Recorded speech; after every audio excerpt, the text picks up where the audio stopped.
नमस्कार छात्रों, आज का हमारा पाठ है द्वेष करने वाले का जी नहीं भरता। आज का पाठ शुरू करने से पूर्व आप जैसा कि चित्र में देख रहे हो, सूर्य देवता एक पात्र दे रहे हैं युधिष्ठिर को। ये पात्र है अक्षय पात्र, जिसको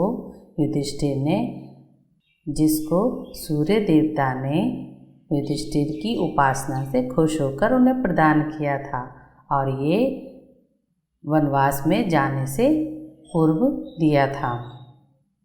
चलिए आज का जो पाठ है उसको पढ़ते हैं।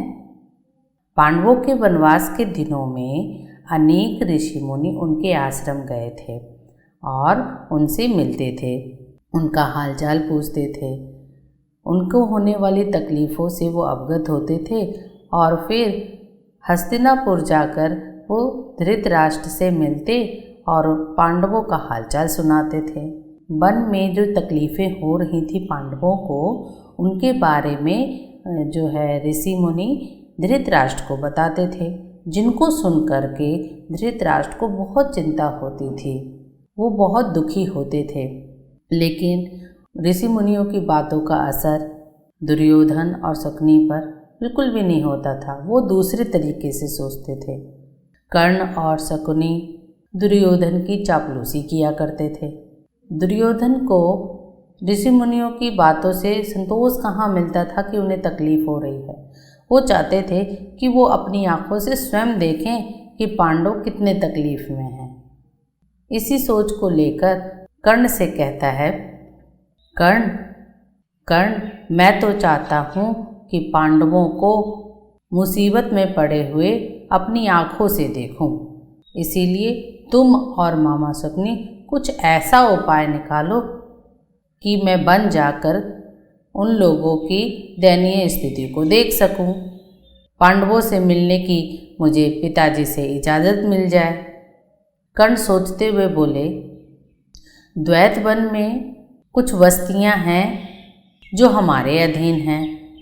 हर साल उन बस्तियों में चौपाइयों की गिनती की जाती है और वो गिनती का जो कार्य है वो राजकुमार किया करते हैं और ये प्रथा पुराने समय से चली आ रही है। इसीलिए उस बहाने आप जो है पिताजी की अनुमति आसानी से प्राप्त कर सकते हैं। आगे की बात सुने बगैर ही दुर्योधन और शकुनी दोनों बड़े खुश हो जाते हैं और कल्पनाएं करने लगते हैं। राजकुमार दुर्योधन धृतराष्ट्र के पास जाते हैं और द्वैत वन जाने की आज्ञा मांगते हैं, किंतु धृतराष्ट्र पूर्व में मना कर देते हैं। पूर्व में अर्थात पहले वो मना कर देते हैं। जब धृतराष्ट्र द्वैत वन जाने के लिए दुर्योधन को मना करते हैं, तब दुर्योधन धृतराष्ट्र से कहते हैं, पिताजी जहाँ पांडव होंगे मैं वहाँ नहीं जाऊँगा, बड़ी सावधानी से चौपाइयों का काम करूँगा। विवश होकर धृतराष्ट्र राजकुमारों को यह अनुमति दे देते हैं। एक बड़ी सेना लेकर कौरव द्वैत वन की ओर रवाना हो जाते हैं। दुर्योधन और कर्ण फूले नहीं समाते हैं कि उनकी मन की इच्छा पूरी हो गई, उन्हें वन जाने को मिल गया। अब वो आराम से पांडवों को मुसीबत में पड़े हुए देखकर मजा ले सकते थे। जैसे ही वो वन में पहुंचते हैं तो वहाँ कौरव सेना अपना डेरा ऐसे स्थान पर बनाती है जहाँ से पांडवों का आश्रम 4 कोस की दूरी पर था। उसी समय वहाँ जो है जलाशय के पास ही गंधर्व राज का परिवार भी तट के किनारे डेरा डाले हुआ था। दुर्योधन के अनुचर जलाशय के किनारे तंबू गाड़ने लगे। तंबू टेंट जिसको बोलते हैं, है ना, तंबू गाड़ने लगे। इस पर गंधर्व राज के जो नौकर थे बहुत बिगड़े और दुर्योधन के अनुचरों की उन्होंने खूब खबर ली। वे कुछ ना कर सके और अपना प्राण बचा करके वहाँ से भागे। दुर्योधन को जब खबर लगी तो उनकी क्रोध की सीमा ना रही। क्रोध यानी गुस्से हो गए एकदम। वह अपनी सेना लेकर तालाब की ओर बढ़ चले। वहाँ पहुँचना था कि कौरवों और गंधर्वों की सेनाएं आपस में भिड़ गईं और घोर संग्राम छिड़ गया। संग्राम अर्थात युद्ध। उस युद्ध में कर्ण जैसे महारथी को भी हार माननी पड़ी। उनका रथ और अस्त्र चूर चूर हो गए थे। कौरवों के सारे सैनिक भाग खड़े हुए। अकेला दुर्योधन ही लड़ाई के मैदान में बचा रहा और डटकर इस युद्ध का मुकाबला किया। अंत में गंधर्वराज की विजय होती है और गंधर्वराज दुर्योधन को रस्सी से बांध लेते हैं। आगे की कहानी पढ़ेंगे। उससे पूर्व इस खंड से जो प्रश्न बनते हैं बच्चों, आप सभी इन प्रश्नों के उत्तर अपनी उत्तर पुस्तिका में लिखेंगे और सही उत्तर का मिलान करेंगे और अपने आप को परखेंगे कि आपने कितने प्रश्नों के उत्तर सही दिए। आप सभी बच्चे कमेंट के माध्यम से हमें बताएंगे कि आपने कितने प्रश्नों का उत्तर सही दिया। ठीक है, तो सर्वप्रथम आप सभी प्रश्न देखें और उत्तर चुनकर अपनी उत्तर पुस्तिका में लिखें और मिलान करें। अगर आपने सही उत्तर दिया है तो उसमें 1 नंबर डालें और गलत होने पर आप उसमें 0 लिखें। चलिए, पहला प्रश्न है, दुर्योधन की चापलूसी कौन करते हैं? आपका समय शुरू होता है अब।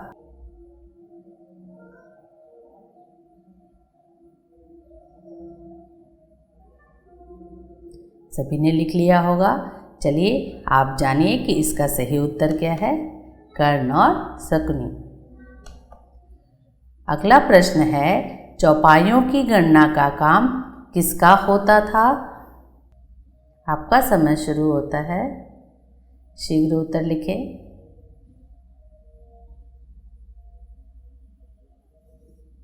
इसका सही जवाब है राजकुमारों का। अगला प्रश्न है, दुर्योधन ने धृतराष्ट्र को क्या विश्वास दिलाया? आपका समय शुरू होता है अब।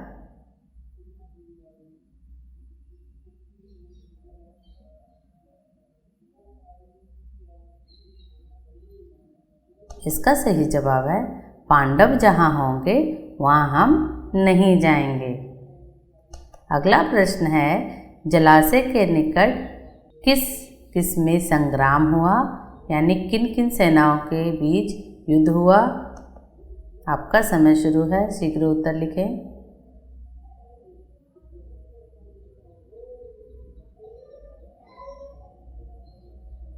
बिल्कुल सही जवाब है इसका, गंधर्वों और कौरवों के बीच। चलिए, अब आगे की कहानी पढ़ते हैं। आप लोगों ने सही उत्तर लिखे होंगे। आप 4 में से कितने सही कर पाए कमेंट में डालिएगा। गंधर्वराज चित्रसेन ने दुर्योधन को रस्से से बांधकर अपने रथ में बिठा लिया और विजय घोष हेतु उन्होंने शंख बजाया। जब युधिष्ठिर को यह बात पता चली कि गंधर्वराज ने दुर्योधन को बंदी बना लिया है, तो उन्होंने भीम और अर्जुन को अपने पास बुलाया और उनको कहा, ये हमारे कुटुंबी हैं, हमें इनकी मदद करनी चाहिए। गंधर्वों से इनको छुड़ाना हमारा कर्तव्य बनता है। युधिष्ठिर जो है भीम और अर्जुन से आग्रह करते हुए कहते हैं, जाओ अपने बंधुओं को गंधर्वों से छुड़ा ला। भीम और अर्जुन युधिष्ठिर की बात मानते हुए जाते हैं और सर्वप्रथम कौरवों की बिखरी हुई सेना को इकट्ठा करते हैं और गंधर्वों पर टूट पड़ते हैं यानी आक्रमण कर देते हैं। अंत में जो है गंधर्व राज की हार होती है और कौरवों को मुक्त कर देते हैं, बंधन मुक्त कर देते हैं, अर्थात छोड़ देना। उन्होंने उनको छोड़ दिया। इस प्रकार जो अपमानित कौरव थे वो हस्तिनापुर लौट आते हैं। अब आगे की कहानी सुनते हैं। इस घटना के बाद एक घटना और होती है जिसका वर्णन इस पाठ में है कि पांडव जब वनवास गए तो दुर्योधन ने राजसूय यज्ञ करने का निश्चय किया। उन्होंने पंडितों से विचार विमर्श किया तो उन्होंने बताया कि आप राजसूय यज्ञ युधिष्ठिर और धृतराष्ट्र के रहते नहीं कर सकते हैं। तो उन्होंने राजसूय यज्ञ करने के स्थान पर उन्होंने एक यज्ञ किया जिसका नाम था वैष्णव यज्ञ। तो उन्होंने वैष्णव नामक यज्ञ करके ही संतोष कर लिया। उसी समय जो है एक ऋषि दुर्वासा, जैसा कि आप चित्र में देख रहे हो, वो धृतराष्ट्र के राज दरबार में आते हैं। वो अकेले नहीं आते हैं, उनके 10,000 शिष्य भी उनके साथ आते हैं, जिनका स्वागत दुर्योधन करता है। उनके अतिथि सत्कार का सारा जिम्मा जो है दुर्योधन लेता है और बड़े लगन से उनकी सेवा करता है। उनकी सेवा भावना से खुश होकर के महर्षि दुर्वासा उसे वरदान देने के लिए इच्छुक होते हैं। वो दुर्योधन से कहते हैं, कहो वत्स, कोई वर चाहो तो मांग लो, मैं तुम्हारी अतिथि भावना और तुम्हारे सत्कार से बहुत प्रसन्न हुआ हूँ। दुर्योधन बोला, मुनिवर, प्रार्थना यही है कि जैसे शिष्यों समेत आप यहाँ आकर मुझे अनुग्रहित किया है, उसी प्रकार आप वन में रह रहे मेरे पांडव भाइयों के यहाँ जाकर वैसे ही उनका भी सत्कार स्वीकार करें और फिर एक छोटी बात करने की कृपा करें। वो छोटी बात क्या है? वो ये कि आप शिष्यों समेत ऐसे समय पर युधिष्ठिर के आश्रम जाएं जब द्रौपदी पांडवों एवं उनके परिवार को भोजन करा चुकी हो और सभी लोग आराम से बैठे हों, अर्थात विश्राम कर रहे हों। ऋषि दुर्योधन की प्रार्थना स्वीकार कर लेते हैं और ऋषि दुर्वासा युधिष्ठिर के आश्रम अपने शिष्यों समेत जा पहुँचते हैं। युधिष्ठिर के सभी भाइयों ने ऋषियों का बड़ा ही आदर सत्कार किया, उनको इज्जत देते हुए बिठाया।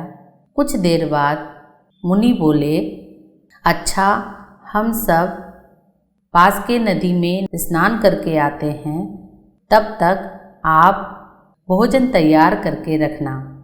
यह कहकर दुर्वासा ऋषि और उनके शिष्य वहाँ से नदी की ओर प्रस्थान करते हैं। जैसा कि कहानी के शुरुआत में मैंने बताया था कि वनवास प्रारंभ होने से पूर्व सूर्य उपासना के पश्चात सूर्य देवता ने कहा था कि यह पात्र तुम्हें 12 वर्ष तक भोजन प्रदान करेगा। और पात्र की क्या विशेषता है, इन प्रश्नों के उत्तर देने के बाद बताऊंगी। चलिए, पहला प्रश्न है, गंधर्वराज कौन था? आपका समय शुरू होता है अब।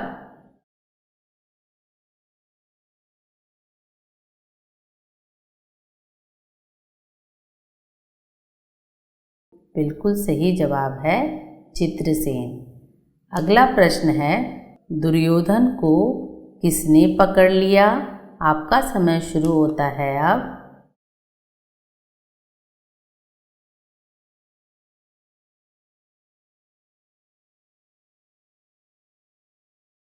इसका सही जवाब है चित्रसेन। चित्रसेन कौन थे? गंधर्वराज, उन्होंने पकड़ लिया।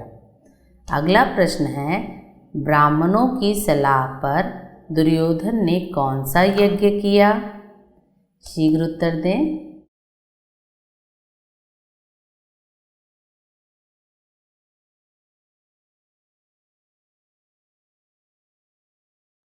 चलिए, इसका सही जवाब है वैष्णव नामक यज्ञ किया। अगला प्रश्न है, दुर्योधन के कहने पर कौन से ऋषि युधिष्ठिर के आश्रम जा पहुँचे? आपका समय शुरू होता है अब।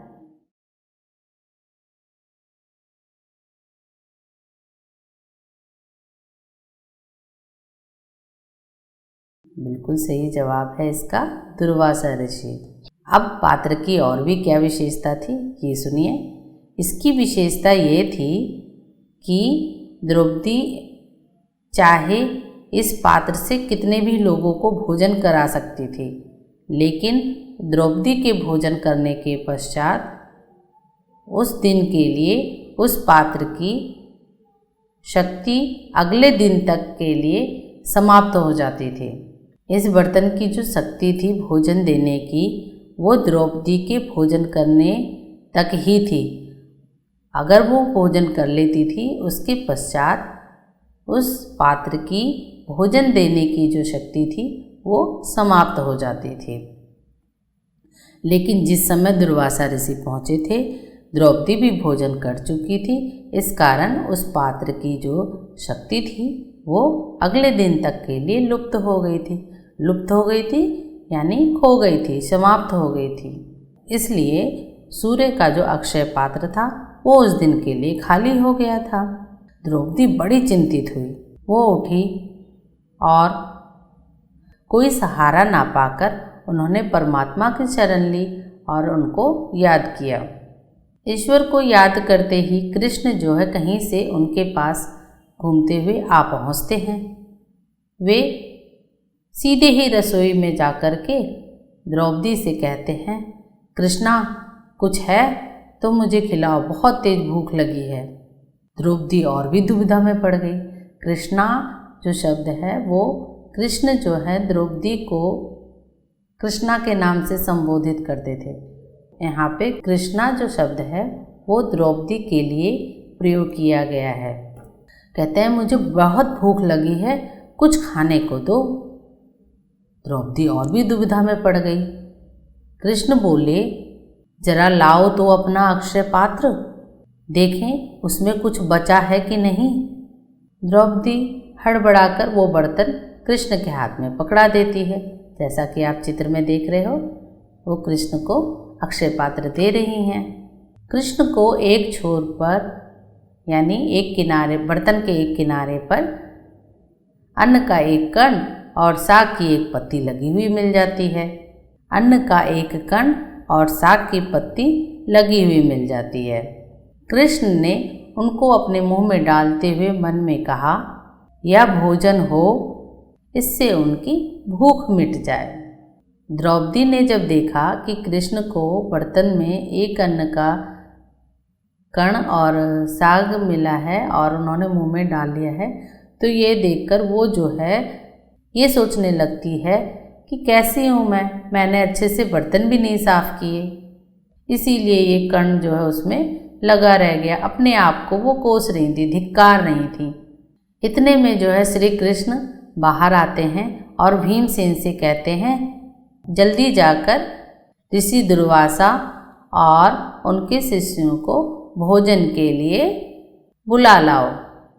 भीमसेन उस स्थान पे जाते हैं जहाँ ऋषि दुर्वासा और उनके शिष्य स्नान करने के लिए गए थे। नज़दीक जाकर भीमसेन देखते क्या है कि दुर्वासा ऋषि के जो शिष्य हैं, शिष्य समुदाय स्नान करके भोजन कर चुके हैं। शिष्य दुर्वासा से कह रहे हैं, गुरुदेव युधिष्ठिर को व्यर्थ ही हम भोजन तैयार करने के लिए कह आए हैं। हमारा तो पेट भरा हुआ है, हमसे उठा भी नहीं जा रहा है। इस समय तो हमें जरा भी खाने की इच्छा नहीं है। यह सुनकर दुर्वासा ऋषि ने भीमसेन से कहा, हम सब तो भोजन कर चुके हैं, युधिष्ठिर से जाकर कहना कि इस असुविधा के लिए हमें क्षमा कर दें।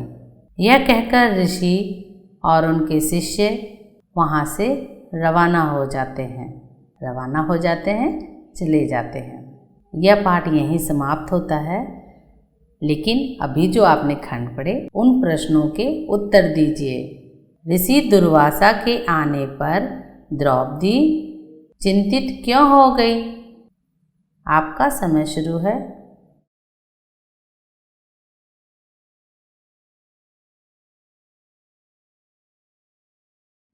इसका सही जवाब है यह है अक्षय पात्र उस दिन के लिए खाली हो चुका था, इस कारण जो है द्रौपदी चिंतित हो गई।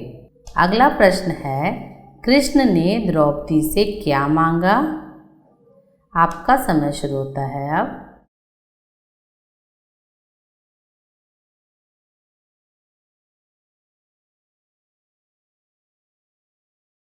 बिल्कुल सही, खाने के लिए भोजन भी मांगा पहले और उसके बाद अक्षय पात्र भी मांगा। अगला प्रश्न है ऋषि दुर्वासा ने भीमसेन से क्या कहा? आपका समय शुरू होता है अब।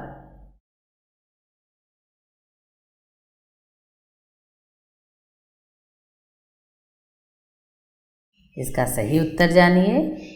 उपयुक्त दोनों बातें क्या क्या कहीं? हम सब तो भोजन कर चुके हैं, और दूसरा युधिष्ठिर को जाकर कहना कि असुविधा के लिए जो असुविधा हुई उसके लिए वो क्षमा करे। अगला प्रश्न है कृष्ण को अक्षय पात्र में क्या लगा हुआ मिला? आपका समय शुरू होता है अब।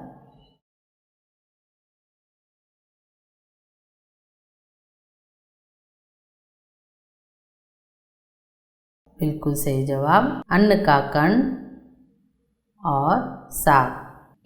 इस पाठ से जो बच्चों कठिन शब्द हैं इस प्रकार हैं। सभी बच्चे इन कठिन शब्दों के अर्थ को याद करेंगे और अपनी उत्तर पुस्तिका में भी लिखेंगे और वाक्य प्रयोग करेंगे। पहला है उपाय। उपाय तरीका, अनुमति आज्ञा, गणना गिनती, आग्रहपूर्वक विनय के साथ, विवश मजबूर, अक्षय पात्र ऐसा पात्र जो हमेशा भरा रहे, सदा भरा रहे, संग्राम युद्ध लड़ाई, जलाशय तालाब। इस पाठ से जो लघुत्तरीय प्रश्न बनते हैं इस प्रकार हैं। सभी बच्चे इसे भी अपनी उत्तर पुस्तिका में लिखेंगे। धृतराष्ट्र को पांडवों की चिंता क्यों होने लगी? क्यों होने लगी थी? सभी को पता है ना? हाँ, लिखिए सभी। पांडवों के वनवास के दिनों में कई ब्राह्मण जो है पांडवों से मिलने उनके आश्रम गए थे और वहाँ से लौट करके वो हस्तिनापुर जाते और वहाँ धृतराष्ट्र को पांडवों के बारे में, उनको हो रही धूप वर्षा आदि से जो तकलीफ़ें हो रही थी उनके बारे में वो बताते थे, जिनको सुन करके जो धृतराष्ट्र है वो मन ही मन बहुत ही चिंतित होते थे, वो चिंता करने लगते थे। अगला प्रश्न है दुर्योधन ने पांडवों की दशा को अपनी आँखों से देखने के लिए क्या योजना बनाई?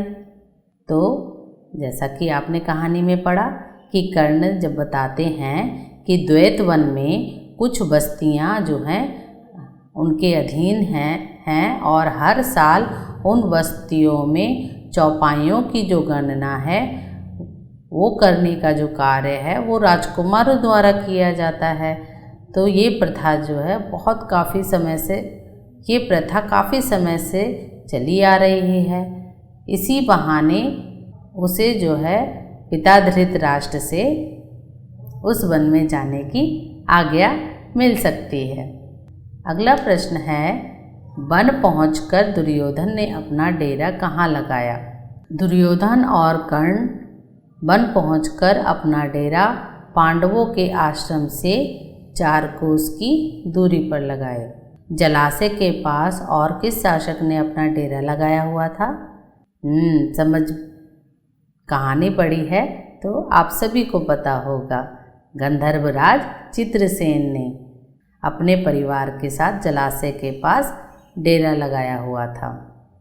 अगला प्रश्न है चित्रसेन और दुर्योधन की सेना के बीच जो संग्राम हुआ उसका क्या परिणाम निकला? इस संग्राम में जो है कर्ण के रथ अस्त्र सब चूर चूर हो गए थे। केवल दुर्योधन ही अंत तक टिका रहा और अंत में जो है गंधर्व राज ने उसे भी मात दे दी और बंधक बना लिया और शंख घोष करके अपने विजय होने का प्रमाण दिया या शंख बजाकर विजय घोष किया। युधिष्ठिर ने भीम से क्या करने का आग्रह किया?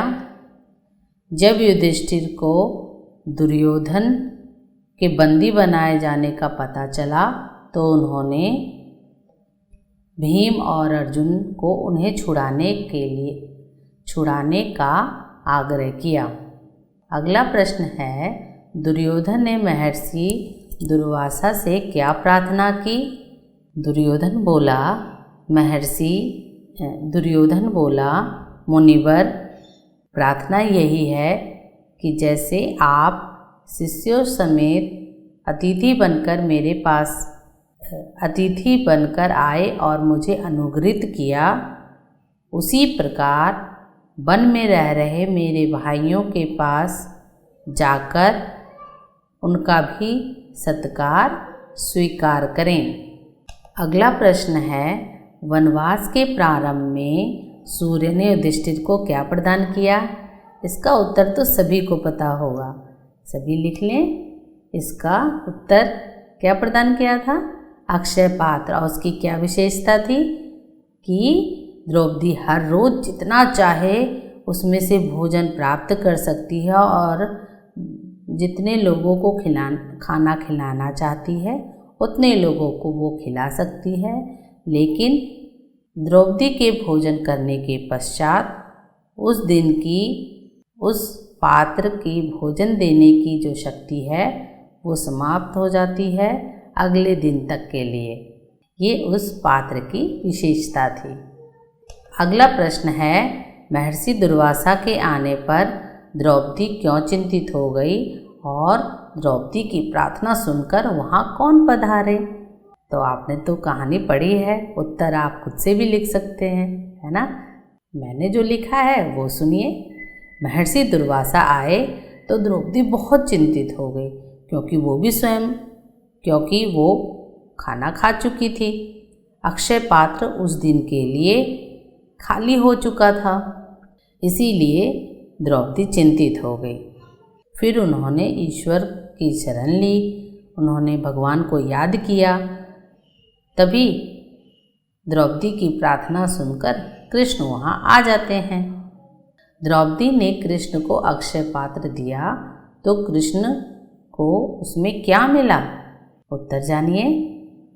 कृष्ण को अक्षय पात्र में अन्न का एक दाना और साग की एक पत्ती मिली, जिसे खाकर उन्होंने अपनी भूख मिटाई। जिसे खाकर उन्होंने अपनी भूख मिटाई। अगला प्रश्न है, कृष्ण ने भीम से क्या करने को कहा? उत्तर जानिए। श्री कृष्ण ने भीमसेन से कहा, भीम जल्दी जाकर ऋषि दुर्वासा को शिष्यों समेत भोजन के लिए बुला लाओ। अगला प्रश्न है, जब भीम को दुर्वासा ऋषि को बुलाने के लिए भेजा गया तो ऋषि ने क्या उत्तर दिया? उत्तर जानिए। जब भीम दुर्वासा ऋषि के पास पहुंचा और भोजन के लिए निमंत्रित किया तो उन्होंने भीमसेन से कहा, हम सब तो भोजन कर चुके हैं, युधिष्ठिर से जाकर कहना कि इस असुविधा के लिए हमें क्षमा करें। बच्चों, आज की कक्षा यहीं समाप्त होती है। कमेंट के माध्यम से आप ज़रूर बताएंगे कि आपने कितने प्रश्नों के उत्तर सही किए, आपने कितने अंक प्राप्त किए। ठीक है, अगली कक्षा के लिए हम शीघ्र मिलेंगे। धन्यवाद।